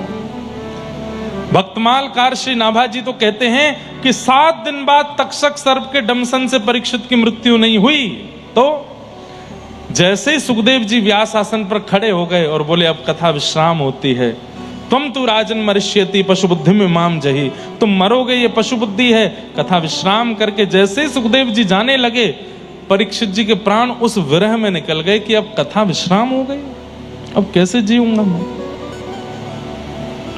तक्षक सर्प ने तो आकर के उनके मरे हुए शव का स्पर्श किया, ऐसा अनेक संत जन और नाभाजी भक्तमालकारों का कहना है। पर वास्तव में तो श्री परीक्षित जी के प्राण कथा के वियोग में चले गए। बंधु, ये कथा के प्रति रुचि किसकी नहीं है? हमें एक नाम बता दो। जितने भी भगवत प्राप्त हैं सब ठाकुर जी कथा के प्रति रुचि रखते हैं। सबसे पहला नाम जो सब जानते हैं, प्रभु चरित्र सुनवे को रसिया, राम लखन सीता मन बसिया। श्री हनुमान जी महाराज। पूरी हनुमान चालीसा में गोस्वामी जी ने ये नहीं कहा कि लड्डू का भोग लगाओ, ये नहीं कहा कौवा के पत्ते लगाओ, ये नहीं कहा सिंदूर लगाओ, लेकिन हनुमान जी की सबसे प्रिय वस्तु का उद्घाटन कर दिया। क्या? प्रभु चरित्र सुनवे को रसिया। और दुनिया के लोग सिंदूर चढ़ाते हैं, अकौवा के पत्ते पर राम नाम लग के चढ़ाते हैं, लड्डू का भोग लगाते हैं, पर कथा नहीं सुनाते हनुमान जी को, जो सबसे प्रिय है उनको। महादेव भोले बाबा निरंतर नेत्र बंद करके बैठे रहते हैं। पार्वती जी पूछती हैं आप क्या कर रहे हैं? तो महादेव के मुख से निकलता है, मुनिंद वृंद वंदिते त्रिलोक शोक हारिणी। ये राधा कृपा कटाक्ष कौन गा रहा है? वो देव आदिदेव महादेव गा रहे हैं, जो निरंतर प्रिया प्रियतम के चिंतन में ही लगे रहते हैं। उन्हें भी कथा प्रिय है, अमर कथा सुनाते रहते हैं पार्वती जी को। तीसरा, आपकी महाराष्ट्र भूमि से रुक्मणी जी भगवान को जब पत्र लिख करके भेजती हैं तो क्या कहती हैं? श्रुत्वा गुणान भुवन सुंदर शृण्वतां ते निर्विश्य कर्ण विवरई हर तुंगतापम। मैंने आपको देखा नहीं है, पर आपकी कथाएं बहुत सुनी हैं, और आपकी कथा सुनने में मुझे बहुत सुख मिलता है। कई जगह तो कहते हैं कि ब्राह्मण देवता पत्र लेकर के भगवान के पास गए, भगवान ने पत्र खोल के पहला श्लोक की पहली पंक्ति पढ़ी और तुरंत पत्र बंद करके बोले अब तो ब्याह इन्हीं से करना है। क्यों? कथा के प्रति इतनी रुचि रखती हैं, ये हमारी अर्धांगिनी बनने लायक है। हनुमान जी, महादेव, रुक्मणी, और अब आ जाओ व्रजमंडल। तब कथामृतम तप्त जीवनम कवि भीरेड़ितम कल्मषापहम् श्रवण मंगलम श्रीमदाततं भुवि गृह्णन्ति ते भूरिदा जना। व्रज की गोपियां वो भी ठाकुर जी के विरह में यही कहती हैं कि आपकी कथा अमृत है। हे नाथ, तुम चले गए हमें छोड़ के, पर कृपा करके कथा को मत छोड़ के जाने देना, ये हमारे जीवन में सदा रहे। क्यों? कथा के प्रति रुचि इस बात का प्रमाण है कि ठाकुर जी आपसे प्रेम करते हैं। और या फिर ऐसा कहो, कथा के प्रति रुचि ही ठाकुर जी को आपके प्रति प्रेम कराएगी। आप बहुत सुंदर तिलक लगाते हो, एकादशी व्रत करते हो, कंठी माला पहनते हो, सुबह 4 बजे उठ के कीर्तन करते हो, बहुत सुंदर सेवा करते हो, नाम निष्ठ हो, भजन निष्ठ हो, प्रसाद निष्ठ हो, लेकिन कथा के प्रति रुचि नहीं, तो ठाकुर जी हैं ही नहीं आपके। मैं 1-2 लोगों से ऐसों से मिला हूं, उनके घर पर रुका, 4 बजे उठ के भजन करते हैं, खूब सुंदर तिलक लगाते हैं, इतनी बढ़िया सेवा करते हैं ठाकुर जी की, इतना बढ़िया सब भोग प्रसाद, पर कथा में जब वो आते थे मुझको लेके, उनके घर ही रुका था मैं, विदेश की बात है। मैं जैसे व्यास मंच पे बैठा तो मैं नजर घुमा के देखी तो सो गए। और मैंने कहा चलो थक गए होंगे, कल रात्रि में भारत से आया हूं, इसलिए रात्रि में आए थे, सुबह जल्दी उठ गए इसलिए सो गए होंगे। अगले दिन फिर सो गए, तीसरे दिन फिर सो गए। वो 7 दिन तक सोते ही रहे, कथा प्रारंभ होती और सो जाते। एक दिन मैं उनके साथ बैठा तो मैंने उनका अवगुण नहीं बताया, पर मैंने परखना चाहा कि कथा के प्रति रुचि नहीं है इनकी, सो जाते हैं, कुछ तो किसी रूप में तो बताएंगे, किसी रूप में तो पता चलेगा कि कथा का प्रभाव नहीं है। और उसका पता चल गया। क्या? अपनी पूरी दिनचर्या गाने लगे मेरे आगे। महाराज जी मैं 4 बजे उठ जाता हूं, पिछले 35 साल से मेरा नियम है, 4 बजे उठ जाता हूं। हारी बीमारी आंधी तूफान ये वो फलाना, और दुनिया के लोग सिंथेटिक इत्र मंगाते, मैं कन्नौज में एक व्यक्ति है उसी से ही इत्र मंगवाता हूं, ठाकुर जी का प्योर इत्र। अपना हाथ आगे कीजिए, मैंने हाथ आगे किया, लगा सूंघ के देखे, मैंने बहुत बढ़िया है, मैंने कि लाओ थोड़ा हमको भी दे दो। आपके लिए भिजवा दूंगा, मैं घर भिजवा दूंगा आपके लिए, नहीं अभी नहीं दूंगा। ये वस्त्र देख रहे हैं महाराज जी, इसमें असली चांदी का काम है, इसमें असली सोने का काम है। बस जैसे ही उन्होंने अपना उद्घाटन किया, बातों का पता चल गया कि सत्संग नहीं है। क्यों? क्योंकि अपने भजन का प्रचार कर रहे हैं, अपनी सेवा का प्रचार कर रहे हैं, अपनी बातों का प्रचार कर रहे हैं। ठाकुर जी इनसे प्रसन्न नहीं है। सत्संग निर्माण करता है व्यक्ति का, इसीलिए यहां पर कहा गया धर्मस्वनिष्ठितः पुंसाम विश्वक्सेन कथास्वयः नोत्पादये दधिरतिम श्रम एवहि केवलम। क्यों तुकाराम जी महाराज सत्संग के लिए कहते, नामदेव जी सत्संग के लिए, ज्ञानेश्वर माउली सत्संग। अरे पंढरीनाथ भगवान मंदिर में बैठे, केवल दिन रात दर्शन करो, सत्संग मत सुनो, नहीं, कोई नहीं कह सकता ऐसा। दर्शन एक बार करो पर सत्संग पूरे दिन करो। क्यों? बोले सत्संग ही ठाकुर जी की अनुकूलता चित्त में प्रकट करेगा, उनके योग्य बनाएगा। और सत्संग में बनने वाली रुचि ही ठाकुर जी के प्रेम का आकलन बताती है, पैरामीटर बताती है, कितना प्रेम है। व्यास जी बैठे, जब तक उठे नहीं तब तक ध्यानस्थ बैठ के कथा सुन रहे हैं, तो समझो पूरा पूरा प्रेम है। बीच में कभी सिर गुजार रहे हैं, कभी उबास ही ले रहे हैं, फोन चला रहे हैं, इधर कमर पकड़ के बैठे हैं, इधर अब बहुत देर हो गई, कोई भजन क्यों नहीं गा रहे महाराज जी, ऐसा मन में। ये सब जो थोड़ी बहुत भी विचलनता, मतलब समझो उतना ही प्रेम है, अब थोड़ा कम है, घटा है। कई जगह कथा होती है, वहां मैं भूल ही जाता हूं कि मुझे कुछ गाना है, वो कथा ही कथा चलती रहती है और लोग बाग सुनते रहते हैं। तो पता चलता है कि कितना प्रेम ठाकुर जी का इन सब से, कि इनका सत्संग में रुचि है, सत्संग में भाव। हनुमान जी महाराज एक बार कथा में बैठ के रो रहे थे। यत्र यत्र रघुनाथ कीर्तनम तत्र तत्र कृत मस्तकांजलिम बाष्पवारि परिपूर्ण लोचनम मारुतिम नमत राक्षसांतकम। नेत्र भरे रहते हैं हनुमान जी के जितनी देर कथा में रहते हैं, रो रहे थे। तभी राम जी से देखा नहीं कि अरे मेरा हनुमान कितना रो रहा है, मैं इससे मिलके आता हूं। जैसे ही गए, रोते हुए हनुमान जी महाराज रो रहे थे, मेरे राघव, मेरे राम, मेरे प्रभु, मेरे इष्ट, मेरे प्राण धन। तभी राम जी गए, कंधा पर हाथ रखा, हनुमान जी महाराज की आंख खुली, कथा चल रही थी। राम जी को देखा, राम जी बोले मैं आ गया हनुमान, तू मत रो, मैं तेरे पास ही खड़ा हूं। बोले जय जय, 2 घंटे की कथा रह गई, अभी बाहर जाओ, 2 घंटा और रोने दो मेरे को, 2 घंटे बाद मिलना। बोले मैं मिल गया, फिर क्यों रो रहा है? आप मिलते हो तो केवल नेत्रों को दिखाई देते हो, पर ये वक्ता कथा सुनाते हैं ना, रोम रोम का आपका दर्शन करा देते हैं। ऐसा लगता है मन बुद्धि चित्त प्राण सबको आप दिख गए हो। अरे चैतन्य महाप्रभु अपने एक शिष्य से रोज कथा सुनने के लिए जाते थे महाप्रभु जी। अब सोचो ऐसी कथा सुनने वाले श्रोता हैं ही नहीं। क्यों? ठाकुर जी भी प्रेम करते नहीं। चैतन्य महाप्रभु का तो नाम सुना, उनसे कितना प्रेम करते। राधा कृष्ण मिलित तनु हैं, ठाकुर जी का ही अवतार हैं, अपने शिष्य से कथा सुन रहे हैं। और कथा में कितनी सामान्य सी बात कही गई, ध्यान से सुनना, कि ध्रुव जी महाराज 5 महीने से तप कर रहे हैं। चैतन्य महाप्रभु सुन रहे हैं, कथा में कह रहे हैं श्री ध्रुव जी महाराज 5 महीने से भजन कर रहे हैं। तिरात्रांते तिरात्रांते कपित्थ बदरासन। पहले महीने कैसे भजन किया?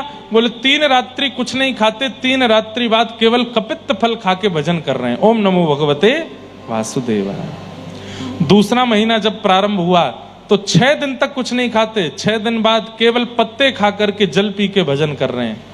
तीसरा महीना जब प्रारंभ हुआ तो केवल वायु पी करके भजन कर रहे हैं। चौथा महीना जब प्रारंभ हुआ तो 12 दिन में एक बार श्वास लेकर के भजन कर रहे हैं। 12 दिन तक श्वास नहीं लेते, अपने श्वास रोक करके भजन कर रहे हैं। 5वां महीना जब प्रारंभ हुआ तब श्वास को भी रोक लिया, ना अन्न खा रहे हैं, ना वायु पी रहे हैं, ना जल पी रहे हैं, ना श्वास ले रहे हैं। अपनी मन बुद्धि चित्त सबको एकाग्र करके ओम नमो भगवते वासुदेवाय का भजन श्री ध्रुव जी महाराज कर रहे हैं। चेतन महाप्रभु सुन रहे हैं सामने बैठ के। और तभी भगवान के मन में इच्छा हुई कि इनको दर्शन देना है, और श्री ठाकुर जी गरुड़ पर बैठ करके आए और सामने आकर के खड़े हो गए। लेकिन गरुड़ जी बोले, जय जय, ये ध्रुव बालक को दर्शन देने आ पाए, ये तो आंख बंद करके खड़ा है। तभी ठाकुर जी कहते हैं अभी इसको अंतःकरण में दर्शन देना है। तभी भगवान उनके चित्त में प्रकट हो जाते हैं और चित्त में दर्शन करके ध्रुव जी बड़े प्रसन्न होते हैं। और अचानक से चित्त में दिखने वाले ठाकुर जी अंतर ध्यान हो गए। और जैसे ही ध्रुव जी के चित्त से अंतर ध्यान हुए, ध्रुव जी ने तुरंत नेत्र खोल करके कहां गए नाथ, आंख खोल के देखा तो वही छवि सामने खड़ी थी। अब सोचिए, कथा चल रही थी यही, ध्रुव जी के अंतस्थ में ठाकुर जी प्रकट हो गए और प्रकट होने के थोड़ी देर बाद अंतर ध्यान हुए।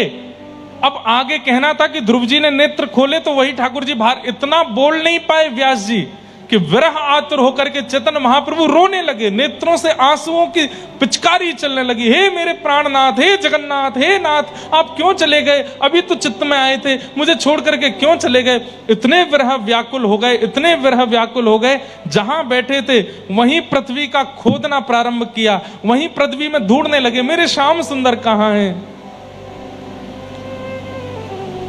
कहां मोर प्राणनाथ मुरली वदन, कहाँ जाऊं कहाँ पाऊं मदन मोहन, कहाँ जाऊं कहाँ पाऊं। उनके शिष्य जो व्यासपीठ पर बैठे वो बोलना चाह रहे हैं कि ध्रुव जी ने फिर नेत्र खोले तो चित्त के ठाकुर जी सामने खड़े हैं, पर इतने बोलने का अवसर नहीं मिला। ठाकुर जी अंतर ध्यान हो गए, इसी से इतने विरह व्याकुल हो गए चेतन महाप्रभु, रोने लगे, मूर्छा आने लगी, पृथ्वी को खोदने लगे। ठाकुर जी उनकी विरह वेदना को देख नहीं पाए और जैसे ही पृथ्वी खोदने लगे, कहां है मेरे प्राणनाथ, क्यों चले गए मुझे छोड़ के, मैंने क्या अपराध किया, अभी तो आए थे चित्त में, क्यों चले गए? और जैसे इस भाव से पृथ्वी खोदने लगे, तभी पृथ्वी के भीतर से श्री गोपीनाथ प्रकट हो गए और श्री चेतन महाप्रभु ने उनको हृदय से लगा लिया। और उन्हीं गोपीनाथ जी को, अपने शिष्य वक्ता को उन्होंने सेवा के लिए दिए। फिर कालांतर में जब चैतन्य महाप्रभु भगवत धाम प्रस्थान कर गए, जगन्नाथ जी में विलीन हो गए, तब उनके शिष्य रो रो करके इतने बेहाल हुए कि उनकी कमर झुक गई। तो गोपीनाथ जी को चंदन नहीं लगा पाते थे, तो गोपीनाथ जी के मुंह पे चंदन लग जाता था, तो एक पुजारी रख दिए। ठाकुर जी बोले पुजारी से सेवा नहीं कराऊंगा, सेवा तुम ही करोगे। तो बोले मेरी कमर झुक गई नाथ, हाथ नहीं आता। तो ठाकुर जी बैठ गए नीचे और आज भी विराजमान है टोटा गोपीनाथ। सब जगह खड़े हुए ठाकुर जी हैं, त्रिभंग लली श्याम सुंदर हैं, जगन्नाथपुरी के पास में टोटा गोपीनाथ। ऐसे जैसे हम बैठे हैं, ऐसे बैठे हुए ठाकुर जी वंशी बजा रहे हैं। ये वही ठाकुर जी हैं जो महाप्रभु जी को पृथ्वी से प्राप्त हुए। कथा सुनते सुनते विरह हो गया।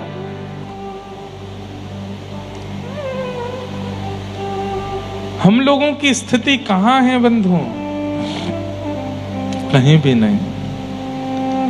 अत्यंत प्रेम करने वाले भक्त को ठाकुर जी कथा में, भक्त के कथा में प्राण बसते हैं। अत्यंत प्रेमी जो होता है ठाकुर जी का, वो कथा के बिना नहीं रह पाता।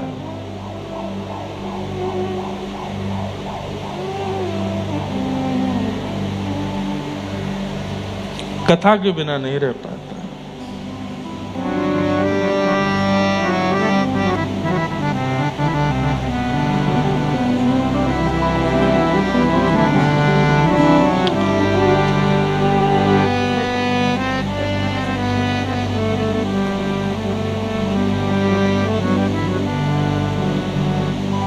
ऐसे ठाकुर जी के मधुर गुण हैं, मधुर कथा है, मधुर भाव है, उनको सुनने में रुचि रखते हैं वो भक्त जिनसे ठाकुर जी बहुत प्रेम करते हैं। ठाकुर जी अनंत प्रेम प्रदान करते हैं। इस प्रकार यहाँ ये बात भाव बताई गई।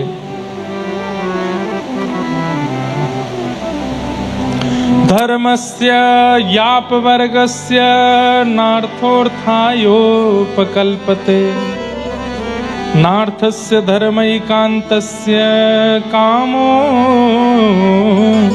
लाभाय स्मृत। धर्मस्य यापवर्गस्य, धर्म अपवर्ग है, पवर्ग नहीं है। अपवर्ग मतलब प फ ब भ म, पाप, फल, बंधन, भय और मृत्यु। इन पंच स्थितियों में भगवत स्मरण करने वाला व्यक्ति उचित भक्त नहीं माना जाता। कौन कौन सी पंच स्थिति? पाप करने के बाद भगवत दर्शन, पाप करने के बाद प्रायश्चित रूप में भजन करने वाला व्यक्ति, फल की प्राप्ति से भजन करने वाला व्यक्ति,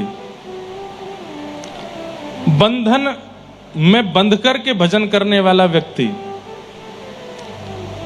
भय से भजन करने वाला व्यक्ति और मृत्यु समीप आई है इसलिए भजन करने वाला व्यक्ति ठाकुर जी को प्रिय नहीं है। हाँ, भजन के फल से उसको जो चाहेगा मिलेगा, लेकिन भगवत प्राप्ति नहीं हो सकती। पाप, फल, बंधन, भय, मृत्यु की स्थिति में भजन करने वाला व्यक्ति, वो तो बिना किसी कामना के भजन करता है, बिना किसी कामना के ठाकुर जी को याद करता है, बिना किसी भय से ठाकुर जी का स्मरण करता है। उसके अंदर कोई कामना नहीं है, कोई पाप का प्रायश्चित नहीं है, कोई फल की कामना नहीं है, कोई बंधन नहीं है, कोई भय नहीं है। वो तो निर्भय होकर के ठाकुर जी का भजन करता है।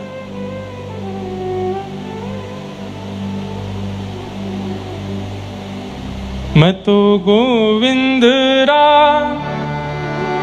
गुण गासू, राणा जी रूठे तो मने काहे करे। मीराबाई गा रही है। आहा, बहुत सुंदर पद लगता है मुझे। राम नाम रा जहाज चला स्या, राम नाम रा जहाज चला स्या। आज तीसरा दिन है कथा का और मीराबाई रोज आती हैं कथा में। पहले दिन भी मीराबाई का पद आया, कल भी मीराबाई के पद आया, आज भी। इतनी बाईसा कृपा सब जगह नहीं करते, पता नहीं क्यों रोज कथा में बाईसा आ रहे हैं। गाओ, करताल बजाते हुए गाओ। राम नाम रा जहाज चला स्या, राम नाम रा जहाज चला स्या, राम नाम रा जहाज चला स्या, राम नाम रा जहाज चला स्या। मैं तो भव सागर तर जासू, मैं तो भव सागर तो भव सागर तर जासू, मैं तो भव सागर तर जासू। तो मैं तो गोविंद रा गुण गासू, राणा जी रूठे तो मने काहे करसी।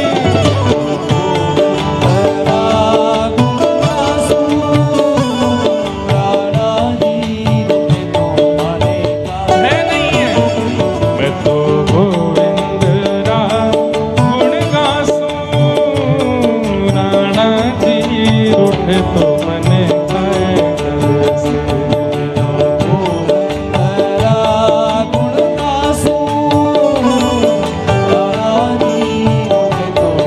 अरे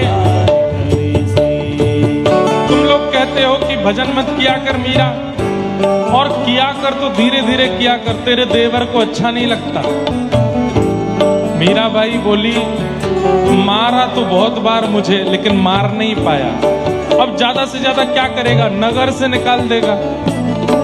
ये रूठेंगे तो नगर से निकालेंगे, लेकिन मेरे प्राणनाथ रूठ गए तो पूरी तीनों लोगों के स्वामी है, मैं कहाँ जाऊंगी? वो निकाल भी देंगे तो मैं कहीं नहीं जा पाऊंगी। इसलिए ये रूठे तो रूठे, वो नहीं रूठना चाहिए। ओ मैं तो गोविंद गुण गासूं, राणा जी रूठे तो मैंने काहे करसी।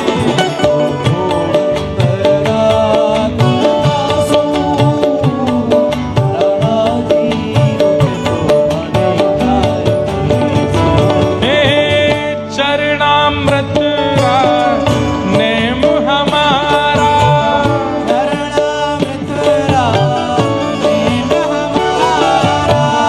चरणामृत नेम हमारा,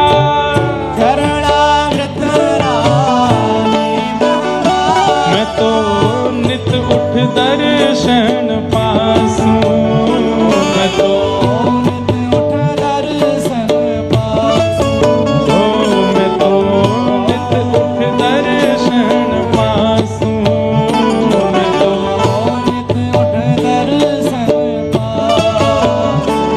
तो गोविंद गुण गासूं, राणा जी रूठे तो मने काहे करसी।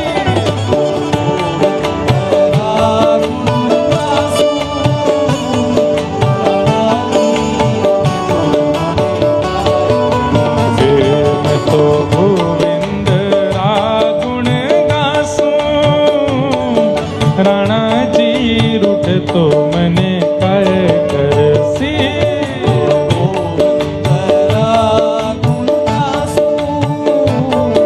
प्यारे गिरधर लाल की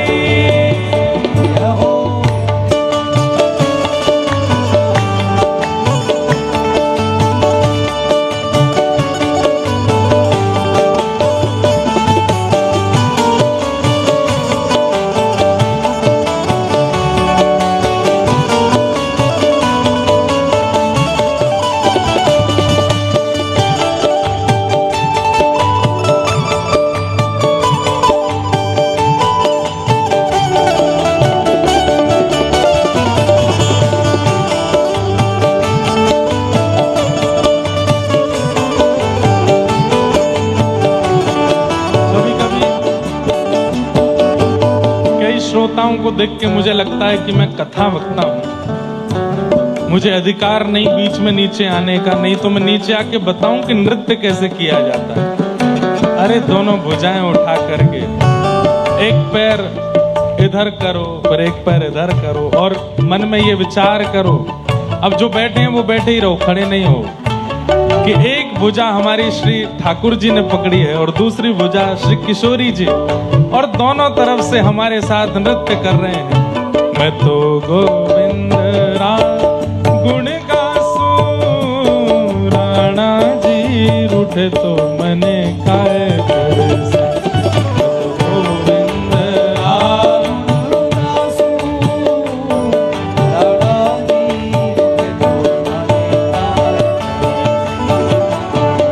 हरि मंदिर मां नृत्य करास्या, हरि मंदिर मां हरि मंदिर मां नृत्य करास्या,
हो, मीराबाई कहती हैं कि तुम्हारी ननद को अच्छा नहीं लगता, तुम्हारे देवर को अच्छा नहीं लगता, तुम राजघराने की हो, यहाँ किसी को अच्छा नहीं लगता, तुम भजन करती हो। बोले मैं भजन नहीं करूंगी, उससे इनको अच्छा लगेगा, लेकिन मेरे श्याम सुंदर वो मेरे भगवान नहीं है, मेरे परमात्मा नहीं है, मेरे प्राण हैं। प्राण हमारा प्राण हमारा।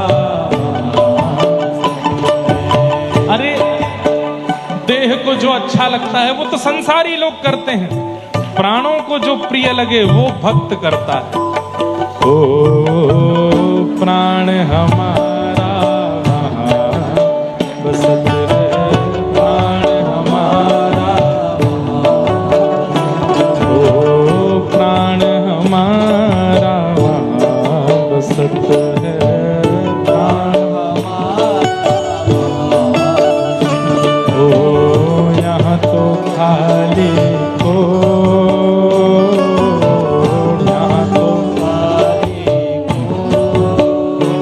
ओ मात पिता परिवार सोई है, मात पिता परिवार सोई है, मात पिता परिवार सोई है, मात पिता परिवार सोई है। ओ कहिए तिनका तोड़ वाला, कहिए तिनका ओ वाला, कहिए तिनका तोड़ वाला, कहिए तिनका तोड़। अरे हाँ मैं बैरागन होगी होंगे,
रूठे तो मने काय कर से मैं तो गोविंद तारा गुण गासू राणा जी रूठे तो माने काय करे से ओ राणा जी रूठे तो मने काय कर से राणा जी रूठे तो माने काय करे से हे राणा जी रूठे तो